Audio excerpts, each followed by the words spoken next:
Hello and welcome to the second of our films for this year's Self-Denial Appeal.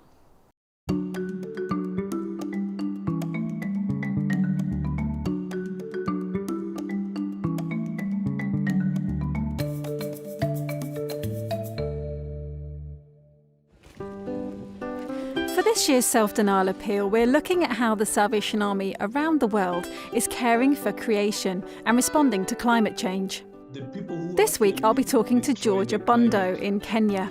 George is a project manager working on water, sanitation and hygiene, as well as food security projects across the country. The Salvation Army in Kenya is growing. Its 2 territories now have over 400,000 members if you include junior soldiers. The country as a whole has seen economic growth, but there is still widespread poverty. Subsistence farmers who rely on predictable rainy seasons have been hit hard by changing weather patterns. George is in Nairobi today. Let's see if I can get hold of him. George, thank you so much for being with us today. It's wonderful to have you with us. Thank you so much. I really appreciate the invitation. So obviously we're thinking a little bit over here about care for creation and the impact of climate change. George, what are you seeing where you are? Climate change, I want to say, is a big thing here. It's something which is affecting people because now the weather patterns have really been unpredictable. It's a real concern. And almost 2/3 of Kenya is arid and semi-arid, experiencing severe drought. So when you add that to climate change challenges, then you find that the situation is quite disparate. Sometimes in Kenya, you find children going without food, women, people with a disability going without water. They suffer communicable diseases such as diarrhea, malnutrition. The people who actually destroy the climate, the big contributors are mainly in the developed world. But the greatest people who suffer the impact of climate change are people in this region. And the vulnerable population, the poor, are really affected by the impacts of climate change. So with all of these impacts coming towards you, all of these changes that are affecting, as you say, livelihoods, ability to farm, the droughts in these already arid areas, what are the projects that you're working on right now to deal with this climate change? Currently, the project that I'm leading is focusing on resilience, looking at the water, sanitation, hygiene, food security, issues of economic empowerment,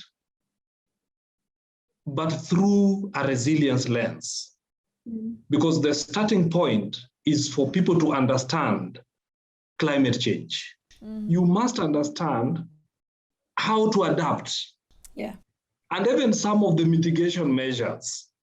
For instance, the picture that I sent on of a borehole, fitted with solar energy. So that is also an innovative way of ensuring that you tap into that. Instead of, again, spending money on electricity, we are encouraging people to capitalize on the free solar energy to power their water tanks. So that is one of the innovative ways of actually even implementing our projects. George, one of the pictures that you sent through was of a sand dam. It's an extraordinary picture. Can you explain to us what that is and what its purpose is? Yes, a sand dam is a water collection structure, just to put it simply.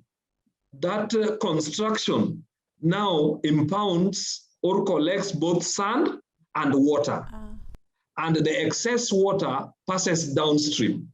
So if you look at the vegetation around that sand dam, with the time you find that the water table will now rise.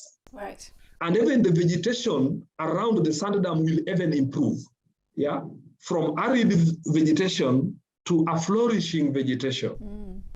And in fact, I want to mention this, that the UK territory has really supported quite a number of sand dams.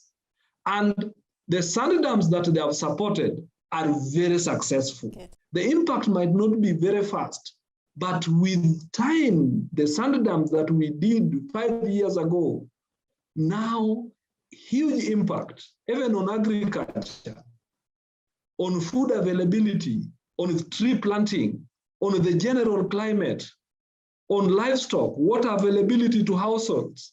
Huge impact. Yeah. Yes. George, thank you so much for spending time with me today. Bless you.